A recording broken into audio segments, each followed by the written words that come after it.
Sequência 15. Dona Alzira voltava da cozinha. O fogo apagou e eu preciso água quente para lavar os pratos. Tenho de rachar lenha. Ernesto levantou. Eu vou, mãe. Quando ele falou, Eugênio sentiu um bafio de cachaça. Pois então vai, Nestinho. Pega a machadinha em cima do tanque. Cuidado, não vai te cortar. Ernesto saiu. Caminhava encurvado como um velho. E não tinha ainda 20 anos. Eugênio seguiu-o com os olhos. Lembrou-se dos tempos em que os dois iam juntos para o colégio. Seria saudade o que sentia agora? Ou apenas estranha emoção que lhe causava a atitude do pai? Ângelo brincava com o copo vazio. Eugênio ergueu-se e começou a passear de um lado para o outro. A casa era pequena e não oferecia refúgios, e ele precisava ficar. Tinha que estudar. Pegou num jornal e abriu-o, sem vontade. Não leia depois de comer, que faz mal, avisou a mãe.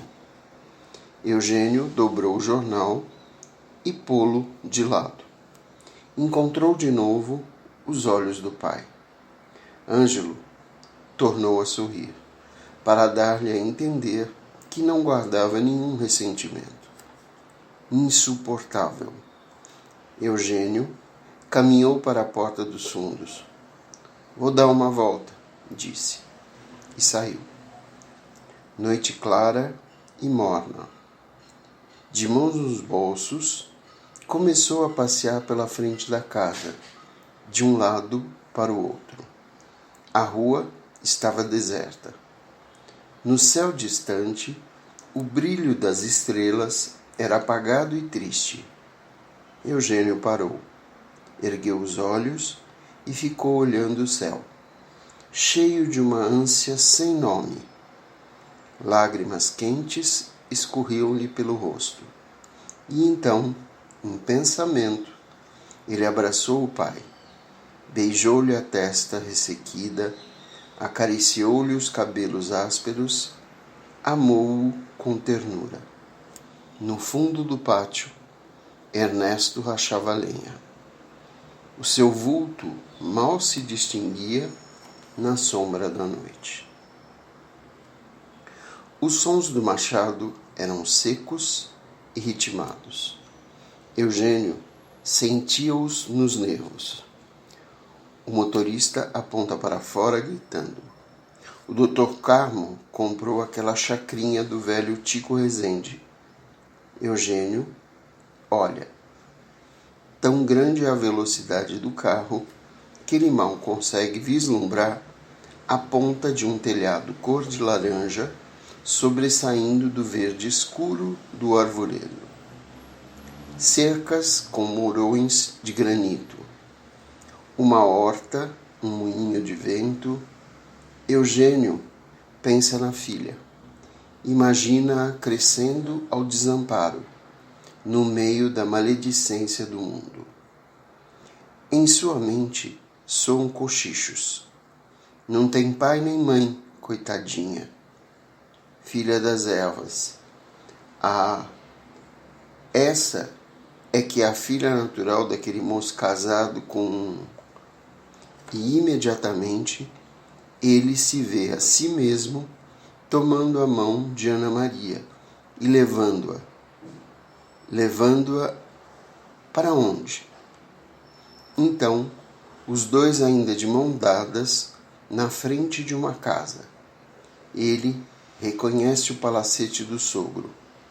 Não podem entrar. Olívia vai morrer. E a vida continuará apesar de tudo. O automóvel atravessa um pontilhão. Terminara a cerimônia da entrega dos diplomas. As últimas palavras do diretor da faculdade foram seguidas do estrépito dos aplausos, que encheram o velho teatro. Quando a cortina desceu, Eugênio saiu do palco, sufocado. Sentia muito calor e uma leve dor de cabeça. Um homem moreno, magro e alto, abraçou-o com alguma intimidade. Deve ser engano, pensou Eugênio, pois não se lembrava daquela cara. Agradeceu desajeitadamente e procurou a porta. Esbarrou num senhor vermelho e lustroso, que se desfez em desculpas e sorriso. Enveredou pelo corredor, suando, pois o smoking e a camisa de peito engomado causavam-lhe um mal-estar de sufocação. Abrindo caminho, obstinada e quase cegamente, por entre as pessoas que obstruíam o corredor, segurando o pergaminho com ambas as mãos, Eugênio teve consciência de uma agradável sensação de orgulho, de força, de confiança em si próprio.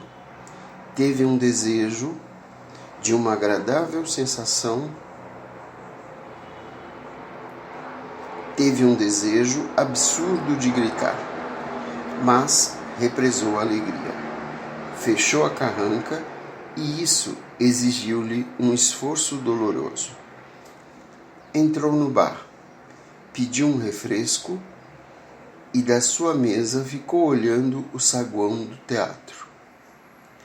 Um viveiro de aves, pensou Eugênio, que andava com a mania das imagens zoológicas, de aves palradoras. Aquela mulher de cabeça miúda e nariz adunco parecia uma galinha. A outra, a de vestido branco, era como uma cacatua. Mas havia também bichos maiores. De costas para Eugênio, as calças frouxas, aquele homem gordo parecia um elefante. As conversas enchiam o saguão, cruzavam-se no ar. Era como se até as gárgulas de pedra das colunas estivessem falando, recordando as muitas turmas de diplomados que haviam passado por aquele teatro e vivido instantes como aquele. De repente, houve como que um hiato nas conversas. As aves cessaram de palrar, pressentindo a chegada de um bicho maior. Os olhares voltaram-se para a escada, que levava aos camarotes. Estrugiram palmas. Abriram-se alas. Era o presidente do Estado, que descia cercado de amigos. Eugênio viu-o apertar a mão de Alcebíades, que se inclinou em desmedida curvatura, a boca aberta num sorriso de felicidade imbecil. Eugênio sentiu uma pontinha de inveja e de despeito.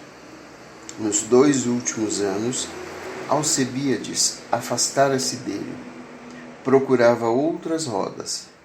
Já se falava que o seu nome seria indicado para uma cadeira de deputado na Assembleia do Estado. Estava claro que a amizade dos colegas obscuros não seria do menor interesse. Eugênio bebeu o refresco. De um gole só. Viu o presidente sair com a cartola na mão, sorrindo e sacudindo a cabeça para a direita e para a esquerda. Alcebíades seguiu-o. Na rua, os motores dos automóveis roncavam.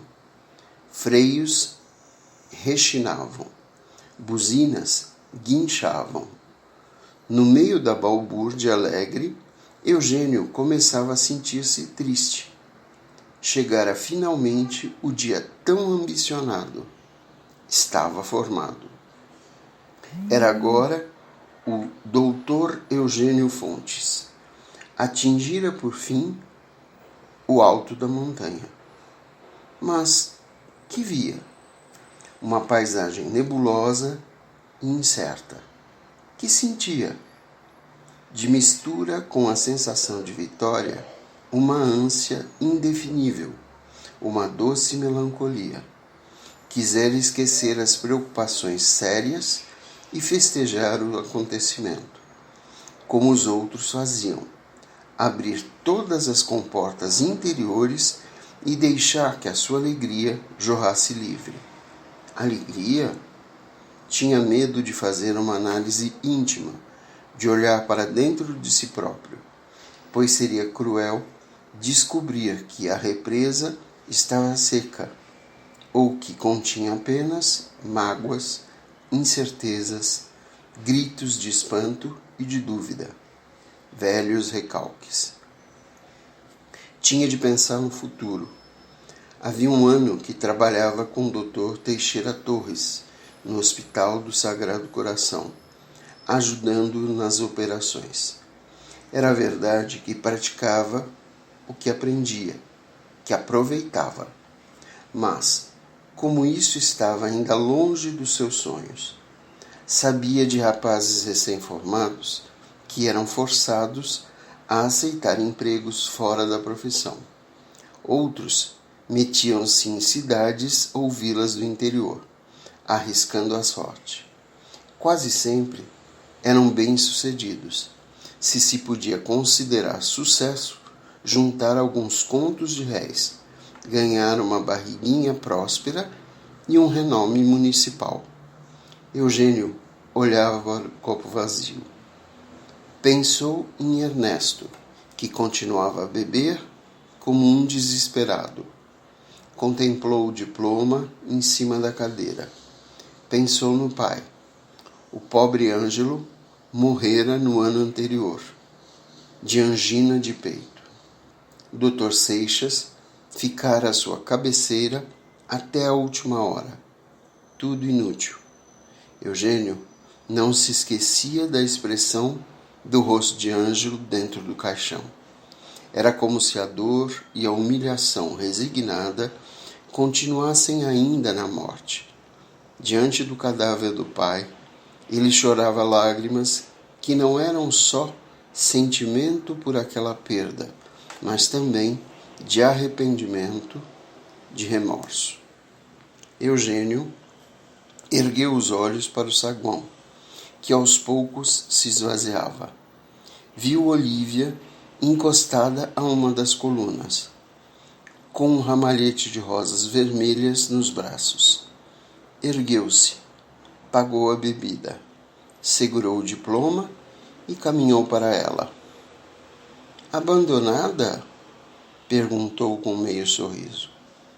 Olívia mirou-o por um instante com fingida gravidade e depois, mostrando com um movimento de olhos o canudo que tinha debaixo do braço, disse: "É o peso do diploma que me deixa um pouco abafada." Olívia era a única mulher da turma. Formara-se também com sacrifício, trabalhando num laboratório de análises clínicas. Ganhava um ordenado que mal lhe dava para o sustento próprio e para custear os estudos. Ficaram ambos em silêncio. "E agora?" perguntou Eugênio. Olívia encolheu os ombros. "A vida continua." "Eu sei, mas... E nós?" "Continuamos também."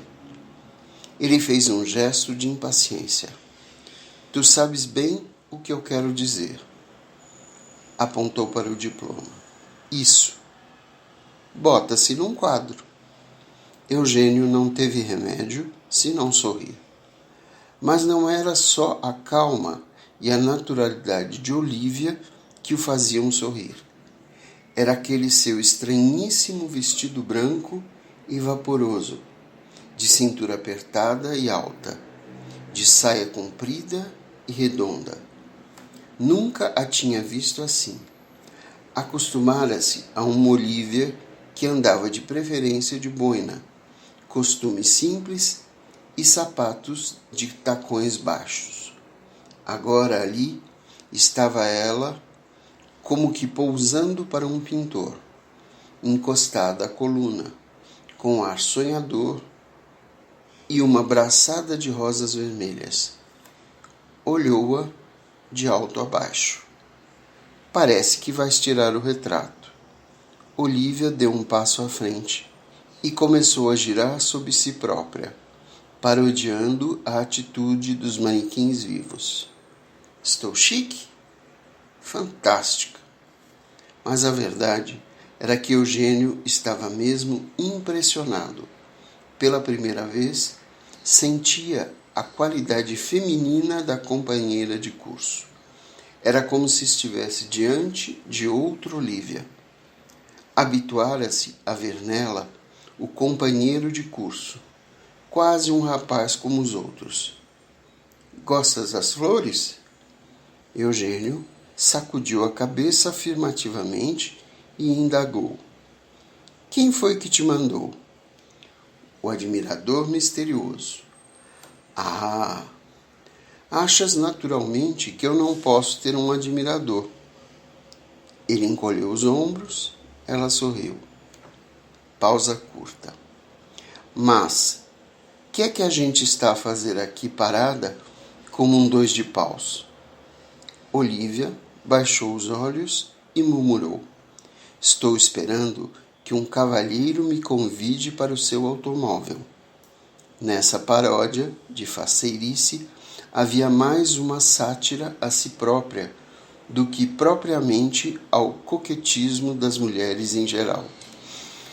Eugênio sabia que Olívia não se portava assim por despeito ou espírito de revolta. Achava-se feia e procurava a maneira menos dramática para dizer aos outros que com isso não sofria, não odiava o mundo, nem se julgava vítima de nenhuma injustiça. Era por causa da honestidade de Olívia para consigo própria e para com os outros, por causa da sua simplicidade genuína, que Eugênio se sentia bem junto dela. Sempre achava nas mulheres, em geral, uma tendência para a chantagem. As pinturas, a coquetice e a fragilidade eram as suas principais armas. Olívia oferecia uma exceção. Apresentava-se tal qual era. Sequência 16. Eugênio conhecera no terceiro ano da faculdade. Só no fim do quarto, porém, é que fizeram camaradagem mais estreita. Sofrera por causa dela nas aulas de anatomia. Quando o Lente dissertava sobre as partes do corpo humano que uma convenção secular declarou vergonhosas. Os estudantes tinham um perverso e libidinoso prazer em procurar no rosto de Olívia as reações que o nome do aparelho sexual do homem lhe provocava. Nessas ocasiões, Eugênio ficava com o rosto e as orelhas vermelhas. Olhava furtivamente para a colega e via-a tranquila, os olhos muito abertos, fitos no Lente, uma criança escutando contos de fada. Quando dissecavam cadáveres no necrotério, Olívia era submetida a duras provas. Certa vez, um dos estudantes fez com ela uma brincadeira cruel. A história espalhou-se entre os rapazes como boa anedota para uns e como brincadeira de mau gosto para outros. Eugênio ficou revoltado.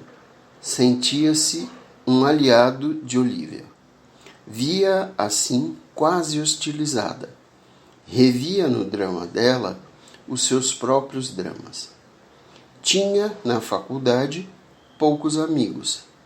Era um aluno obscuro e pobre. Mesmo assim, porém, não se aproximou de Olívia. Primeiro, admirou-a de longe. Depois, esqueceu-a. E esqueceu-a pela mesma razão porque desejara aproximar-se dela. Olívia era obscura e era pobre. Não lhe restava nem o recurso de ser bonita. Mas a imagem que Eugênio tinha agora diante dos olhos era um desmentido da ideia, geralmente aceite, que Olívia não tinha beleza. Automóvel não tenho, disse ele, mas se aceita o meu braço, com prazer, barão. Saíram de braço dado. Estacaram, indecisos, à beira da calçada. Havia parado ali perto um automóvel solitário. A cabeça do motorista assomou à janela. Pronto, doutor. Eugênio despediu-o com um sinal. Atravessaram a rua, ganharam a calçada da praça e pararam diante do monumento. Olívia baixou os olhos para as rosas. Vamos prestar uma homenagem ao patriarca? Vamos. Subiram as escadas. A praça estava deserta. Detiveram-se de novo ao pé da estátua.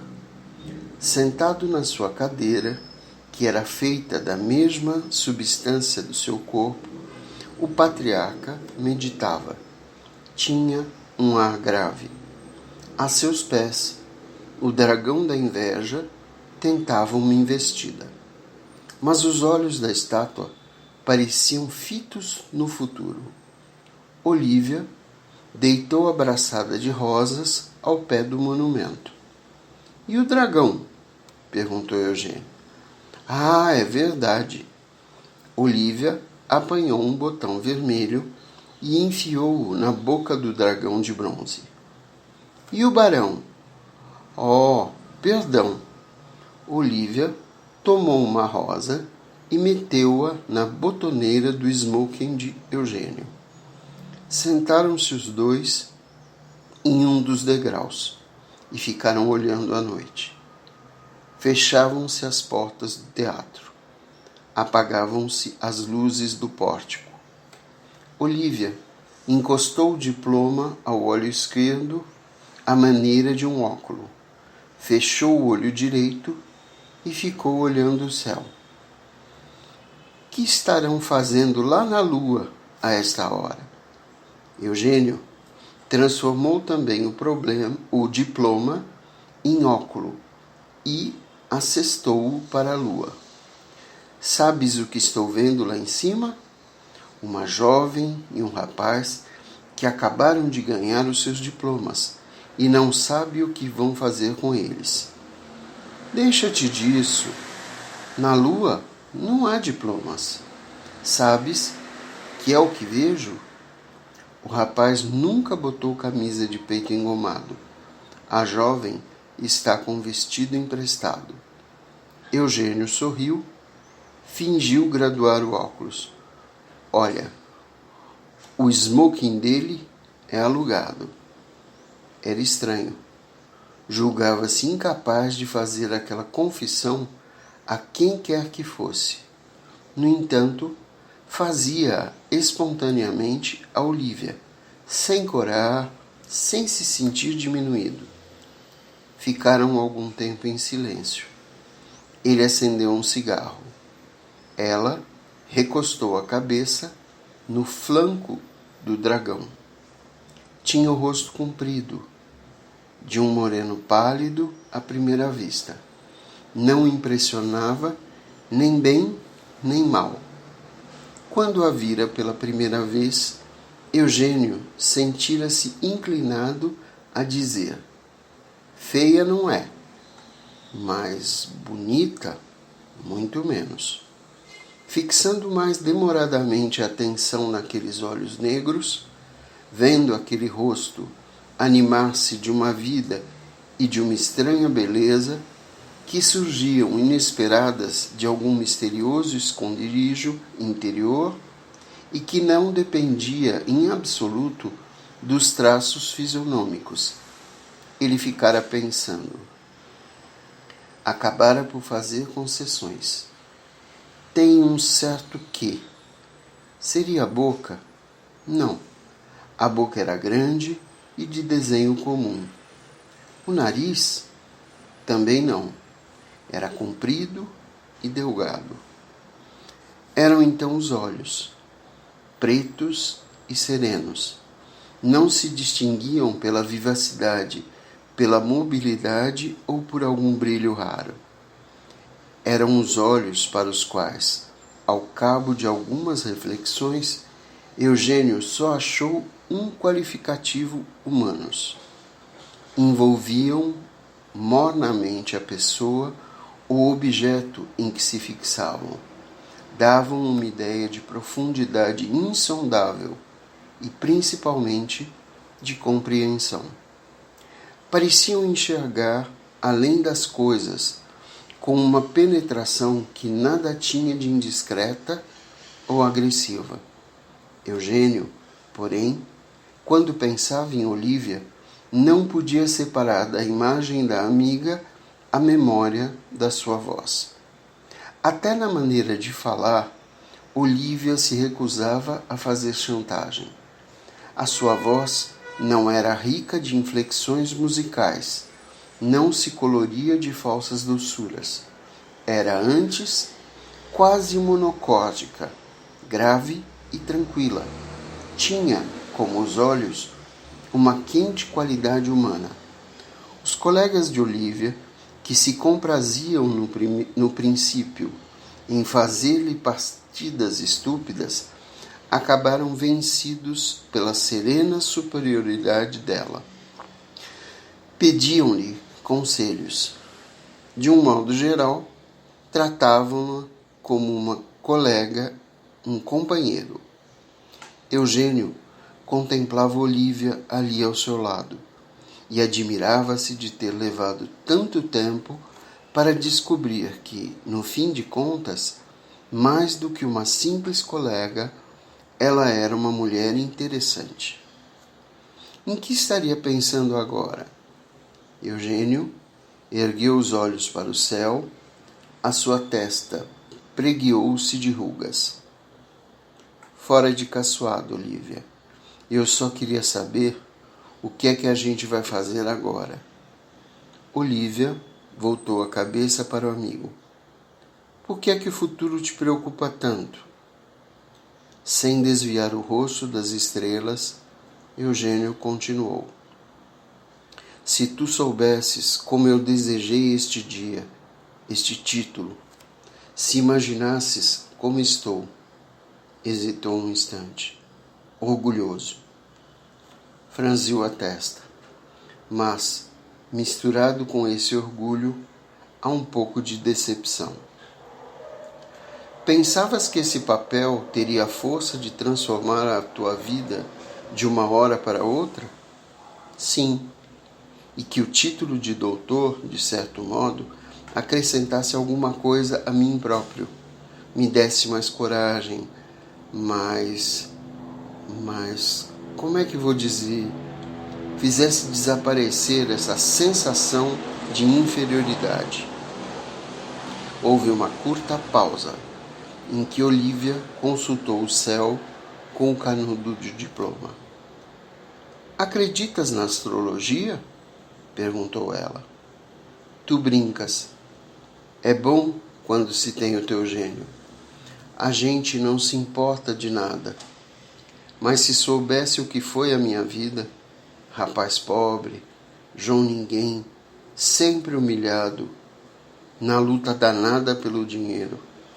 Antigamente, o meu ídolo, o meu modelo, era o Dr. Seixas. Eu achava que devia ser grandioso a gente entregar-se aos pobres, viver para eles, não desejar nada além da caridade. Largou o diploma num gesto dramático, deixando-o rolar escadas abaixo. Olívia sorriu sem malícia. Mas acontece que odeio a pobreza. Odeio o anonimato. Quero ser alguém, ter um nome, ser respeitado, viver. Calou-se. Estava arrependido daquele gesto teatral e inútil, porque não podia ser calmo como Olívia. encarar os fatos com espírito claro e sereno? Eugênio, vai apanhar o canudo. Eugênio levantou-se, desceu 5 degraus, inclinou-se, apanhou o diploma, tornou a subir e a sentar-se ao lado da companheira. E o mais triste é que eu descubro que não tenho nenhuma vocação para a medicina. No dia em que me entregarem um paciente para operar, acho que saio correndo desesperado. Não sei, deve ser falta de confiança em mim próprio. Ou será apenas a impressão incômoda de que os outros é que não te veem confiança em ti? Deve ser isso. Só não sei é como consegue saber coisas que nunca te disse. Conheço-te melhor do que tu pensas. Talvez. Observo-te desde o 2º ano. E por quê? Interesse profissional. Eu gostaria de ver a minha ficha, doutora. Ah, mas ela está guardada no meu arquivo secreto. Eugênio olhou bem dentro dos olhos dela. Olívia bateu com o indicador na testa. O arquivo está aqui dentro. Entrada proibida? As pessoas estranhas ao serviço? Sim. Compreendo. Sou um estranho. Quem foi que te disse isso? Eugênio tirou o lenço do bolso, passou-o pela testa, pelo rosto e depois tornou a falar. Sabes de uma coisa engraçada? Perto de ti, sempre sinto vontade de fazer confidências. Não aceito isso como elogio. Em geral, a gente abre-se às pessoas mais velhas. Escuta aqui, Olívia. Por que é que estás hoje tão irônica? Não será uma forma de a gente se mostrar comovida? Ele refletiu um instante. Sim, esta noite é diferente. Talvez daqui a muitos anos nós nos lembremos dessa hora com saudade. E havemos de nos rir da bonita figura que fizemos. Ou de vestido de baile, eu de vestido de baile e tu de smoking. Os dois sentados nos degraus do monumento do patriarca na praça deserta. Eugênio olhou com olhos reflexivos para a ponta das botinas emprestadas, como se estivesse vendo as imagens dos seus pensamentos no espelho do verniz polido. Há dias inesquecíveis na vida da gente. Sempre me lembro de uma tarde de inverno em que levei no colégio uma bruta vaia porque estava com as calças rasgadas. Eu devia ter uns 9 ou 10 anos. Outra coisa que não posso esquecer é a noite em que um professor do ginásio, onde eu estava com o pensionista, meteu uma bala no peito. Desabou um temporal medonho e eu acordei com a impressão de que ia morrer sufocado. No outro dia, encontraram o corpo do homem estendido no campo. Foi o primeiro defunto que vi na minha vida.